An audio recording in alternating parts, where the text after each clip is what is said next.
운동과 에너지 단원 마무리 평가 문제풀이를 시작하도록 하겠습니다. 문제가 이미 다 풀어졌던 것들이기 때문에 좀 빨리빨리 진행을 하도록 하겠습니다. 혹시 문제를 풀다가 어려운 것이 있으면 번호 항상 기억하라고 그랬지? 010-5257-7618 전화해서 선생님 저는 몇 학년 몇 반 누구예요? 어떤 문제 어디 부분이 어렵습니다 라고 연락하면 답장을 줄 테니까 연락을 반드시 하도록. 알았지? 자, 1번부터 보도록 합시다. 자, 속력을 설명한 내용으로 옳지 않은 것은 이라고 했습니다. 속력은 물체의 빠르기를 나타낸다. 맞습니다. 단위로는 미터 퍼 세크, 킬로미터 퍼 아워 등을 사용한다. 맞고요. 시간, 이동거리 그래프에서 기울기와 같다. 굉장히 중요하다고 했었지. 그럼 이것과 같이 하나 더 알아둬야 될 것. 뭐였지? 시간, 속력이었지.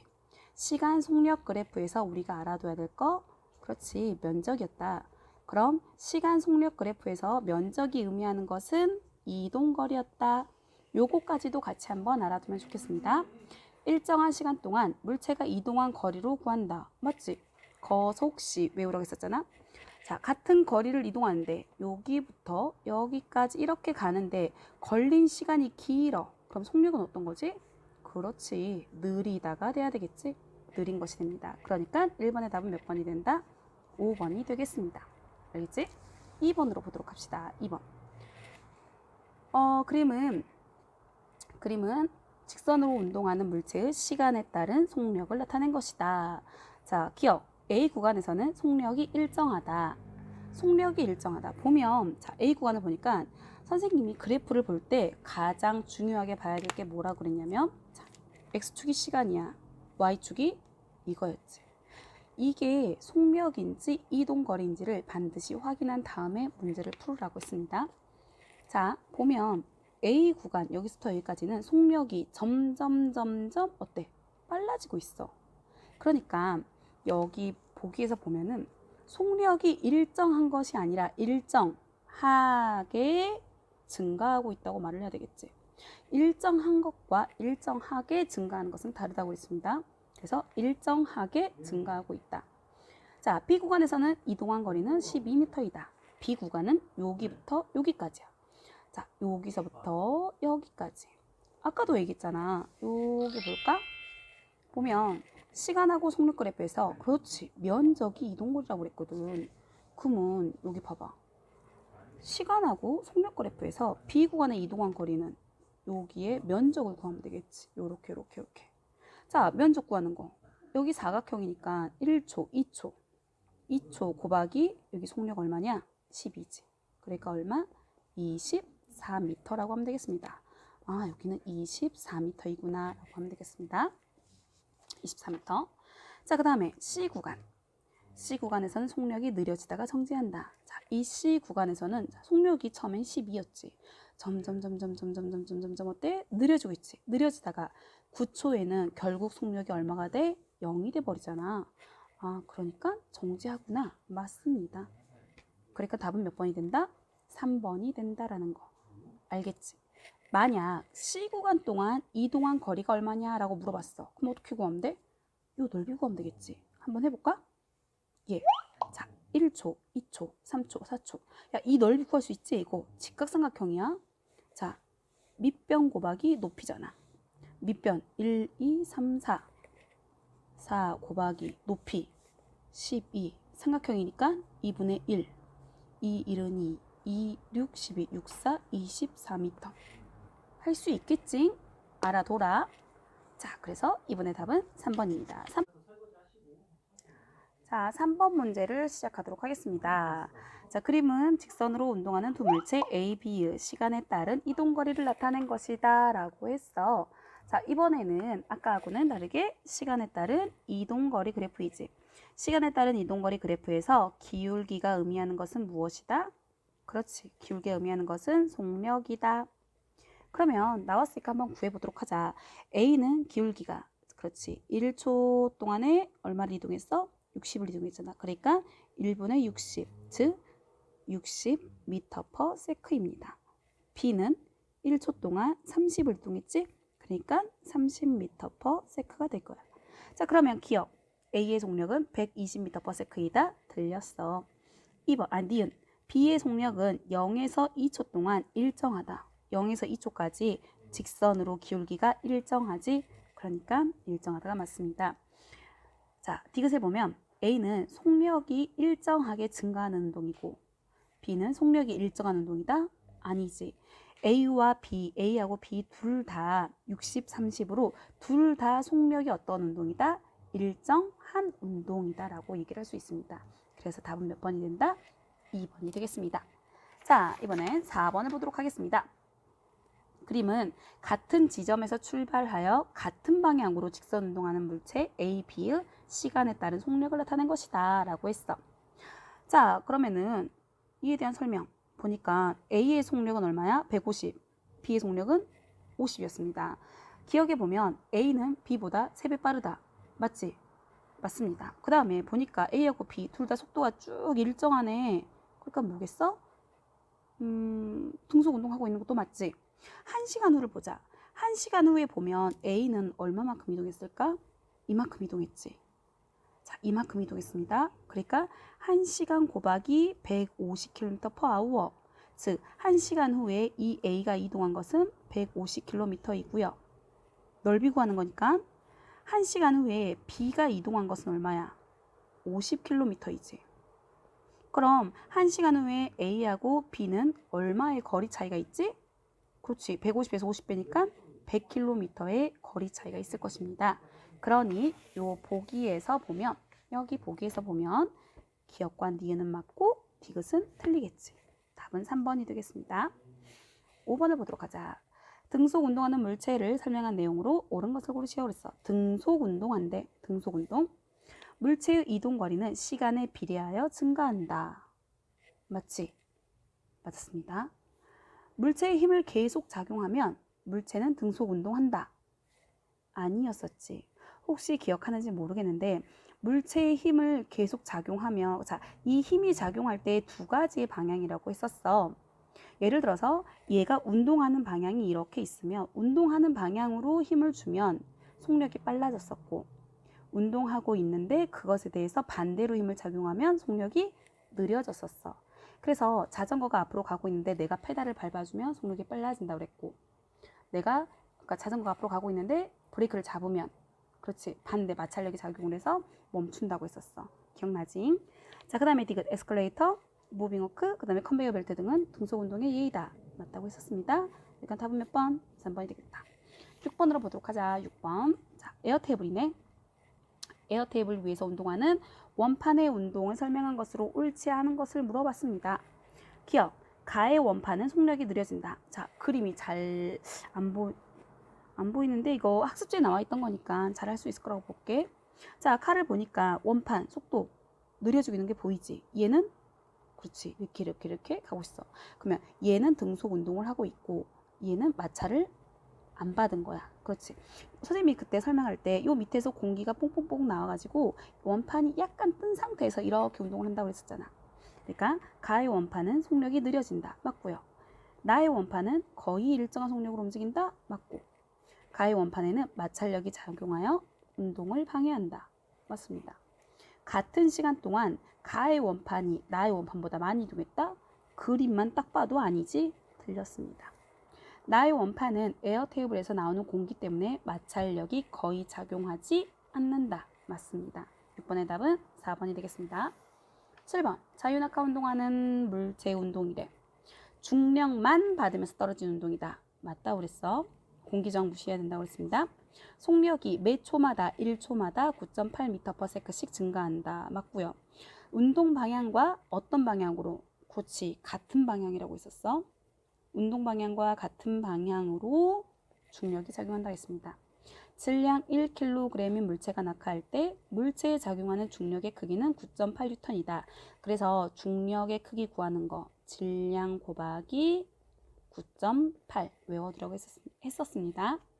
5번에 공기저항이 없을 때 사과나무에서 떨어지는 사과는 자유낙하 운동을 한다. 맞다고 했어. 답은 3번이 되겠습니다. 8번을 보자. 그림은 낙하하는 물체의 시간에 따른 속력을 나타낸 것이다. 이를 설명한 내용으로 옳은 것을 보기에서 모두 고른 것은 그랬습니다. 보기가 어디 있을까나? 여기 있네. 자, 보기가 지금 이거거든? 보기를 이렇게 보니까, 자, 우선 이 그래프를 먼저 보자. 숫자가 별로 없어. 그치? 숫자 없이 우리가 이 그래프만 보고도 알 수 있는 건 시간에 따라서 속력이 일정하게 증가하고 있다는 거 하나는 알 수 있겠지. 그럼 기억. 속력이 일정하게 증가한다. 맞아. 물체의 운동 방향과 같은 방향으로 지구의 중력이 작용하였다. 맞고요. 일정한 시간 간격으로 촬영하면 물체 사이의 간격은 점점 넓어진다. 기억나지? 그 곰이 밑에서 이렇게 있고 사과가 이렇게 떨어지는 거 있었잖아. 그지? 답은 5번이 되겠습니다. 9번을 보도록 하자. 그림은 질량이 다른 물체를 같은 높이에서 동시에 떨어뜨렸어. 그랬더니 결과가 이랬대. 단 공기 저항 무시했지? 자, 이것에 대한 설명으로 옳은 것을 골라라 그랬는데, 물체는 속력이 일정한 운동을 한다. 선생님한테 질문을 하러 온 친구들이 가장 많이 틀려가지고 온 게 이거였거든. 물체는 속력이 일정한 운동을 한 게 아니라 방금 앞에서 그랬잖아. 일정한 시간 간격으로 촬영을 하면 얘네들 물체 사이 간격이 점점 어때? 넓어진다고 했었잖아. 즉 얘네들 일정한 시간 간격으로 촬영을 했더니 이렇게 간격이 넓어진 건 속력이 점점 어떻게 된 거야? 그렇지, 빨라진 거잖아. 그러니까 물체는 속력이 일정한이 아니라 일정하게 증가하는 운동이야. 일정하게 증가하는 운동을 합니다. 자, 그 다음에 모든 물체는 지면에 동시에 떨어진다. 그치? 동시에 떨어지고 있잖아 지금. 그 다음 디귿. 각 물체에 작용하는 중력의 크기는 같다? 틀리지. 왜? 중력의 크기 어떻게 구하냈어? 질량 곱하기 9.8. 질량이 다 달랐잖아. 그러니 중력의 크기도 모두 달랐을 것이라는 겁니다. 알겠지? 그러면 답은 2번이 되겠습니다. 10번 보자. 자, 일을 설명한 내용으로 고른 것을 보기에서 모두 고른 것은 그랬어. 일의 단위는 주를 사용한다. 맞지? 힘을 주어 벽을 밀었을 때 벽이 움직이지 않으면 한 일의 양은 얼마다? 그렇지, 0이다.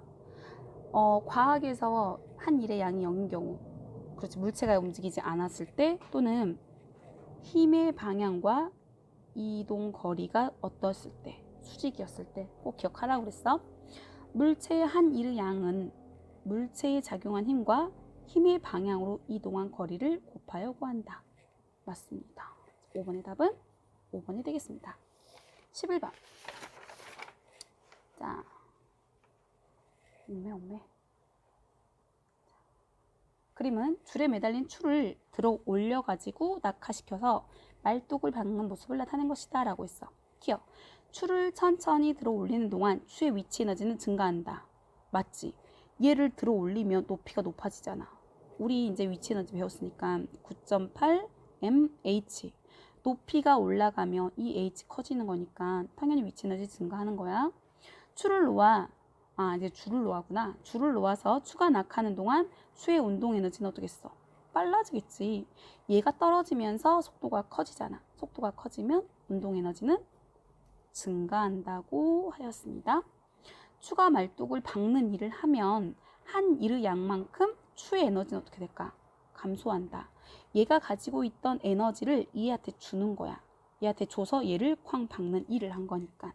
알겠지? 그래서 맞습니다. 답은 4번이 되겠습니다. 12번. 일과 에너지를 설명한 내용으로 옳지 않은 것을 고르라고 했어. 에너지는 일을 할 수 있는 능력이다. 맞지? 그래서 에너지와 일 둘 다 줄이라는 단위를 사용한다고 했습니다. 일과 에너지는 서로 전환된다고 했어. 그러니 답은 2번이겠지?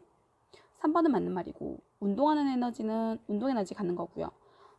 일정 높이에 있는 물체는 위치 에너지를 갖는다고 했었고, 물체에 일을 하면 그 양만큼 물체의 에너지는 증가한다고 했어. 알겠지? 자, 13번 문제 보도록 합시다. 자, 그림은 철수가 50N인 가방을, 자, 숫자 나온 거 잘 봐봐. 50N인 가방이었고요. 이 가방을 10N의 힘을 주어서 5m를 끌고 간 후에 1m를 들어 올렸어. 자, 그러면 철수는 여기에서 몇 가지 일을 했을까? 몇 가지 일을 했을까? 끌고 가서 들어 올렸거든. 근데 얘는 지금 끌고 간 거잖아. 이 가방이 50N짜리야. 50N짜리인데요. 10N으로 끌 수 있었대. 그 이유는 뭘까? 그렇지, 바퀴가 있었거든. 바퀴 때문에 10N이라는 힘으로 끌 수가 있었어. 우리가 물체 일을 해줄 때는 드는 힘, 끄는 힘이 있어. 자, 드는 힘은 보통 중력을 사용해. 중력은 무게지, 문제에서. 무게 대신 질량이 나올 수도 있어. 근데 누누이 강조했어. 만약 질량이 나오면 너희는 여기에다 얼마를 곱해라. 그렇지, 9.8을 곱해라. 자, 끄는 힘은요, 마찰력입니다. 알겠지? 물체가 이렇게 지면에 있는데 얘를 들 거면 얘의 중력의 힘만큼으로 들어줘야 돼. 만약에 얘를 옆으로 이렇게 끄집어 당길 거면 얘가 버티고 있는 이 바닥에 마찰력만큼을 끌어야 되거든. 무슨 말인지 알겠지? 근데 만약에 이 철수가 이 가방을 끌지 않고 들고 갔어. 그럼 들고 여기까지 온 동안 철수는 한 일이 얼마일까? 그렇지, 0이 되겠지. 왜? 들는 힘은 이거였고 이동한 건 이거잖아. 직각이니까 0이 돼버리겠지. 근데 철수는 뭐 했어? 끌었어. 얼마의 힘으로? 10N의 힘으로. 10N의 힘으로 끌었거든. 그러니까 여기서부터 여기까지 한 일을 첫 번째, 드는 힘 두 번째, 일을 두 개를 다 한 거야. 자, 그러면 첫 번째를 구해보자. 얼마의 힘으로 끌었대? 10N의 힘으로 끌었대. 얼마를? 5m를. 그러니 얼마? 50줄의 일을 했겠지? 그리고 2번. 자, 여기까지 와서는 이제부터는 들어 올렸지. 자, 들어 올릴 때는 요 힘이 아닌 누구? 무게를 써야 돼. 중력을. 50N인 무게를 몇 미터? 그렇지, 1m 들어 올렸대. 다시 또 50줄의 일을 했을 것이야. 즉, 철수. 중간에 영상이 끊겨버렸어. 자, 그래서 철수는 총 얘하고 어때? 두 가지 일을 했거든. 그러니까 50 더하기 50, 즉 얼마? 100줄의 일을 했습니다. 무슨 말인지 알겠지? 그래서 답은 몇 줄? 100줄이다. 오케이? 알겠지? 자, 근데 이 문제 하다가 좀 다른 거를 봐보자. 몇 번이냐면 28번 문제입니다. 28번 문제를 잠깐 보도록 하자. 이건데, 자, 똑같은 그림이거든. 근데 뭐가 다른지 보자. 그림은 민호가 무게가 100N인 가방을 5m만큼 천천히 끌고 간 후 1m 높이의 선반까지 들어올린 모습을 나타낸 것이다 라고 했어. 자, 이번에는 가방이 무거워졌어. 가방이 몇 뉴턴? 100N이야. 자, 100N인데 끌고 갈 때 얼마의 힘으로 끌고 갔는지는 나오지 않았어. 자, 그 상태에서 이때 민호가 한 일이 총 250줄이래. 즉 아까 얘기했지. 얘가 끌고 가고 들어 올렸어. 얘는 두 가지 일을 한 거야. 끌고 간 일, 들어 올린 일. 그래서 끌고 간 일과 들어 올린 일을 했는데 이게 총 250줄이었대. 그러면 자, 이 2번 일에 대해서 먼저 한번 해보자. 얘는 100N인 무게가 100N인 얘를 들어 올렸지. 몇 미터? 1미터. 즉 몇 줄의 일을 한 거야? 100줄의 일을 한 거야. 아, 이 2번은 100줄이구나. 즉 얘는 끌어오는데 얘가 100줄이니까 끄는데 든 그 한 일이 얼마인 거야? 150줄인 거야. 알겠지? 얘가 이거를 끌고 오는데 한 일의 양은 150줄인 거야. 여기까지는 이해됐지? 그러면 자, 얘가 1번, 이제 1번을 구해보자. 끄는데 선생님이 끄는 힘이었지. 끄는 힘은 아까 뭐라 그랬어? 마찰력이었어. 자, 이 마찰력으로 곱하기 몇 미터? 5m를 끌었거든. 그랬더니 이게 몇 줄? 150줄이래. 그렇다면은 마찰력은 얼마의 힘이었을까? 30, 중요한 거. 력, 힘이야. 그러니까 얼마야겠어? 뉴턴이어야 되겠지. 그래서 답은 30N이 됩니다. 이런 식으로 나와야 된다는 거. 알겠지? 비슷한 문제 하나만 더 할게. 몇 번이냐면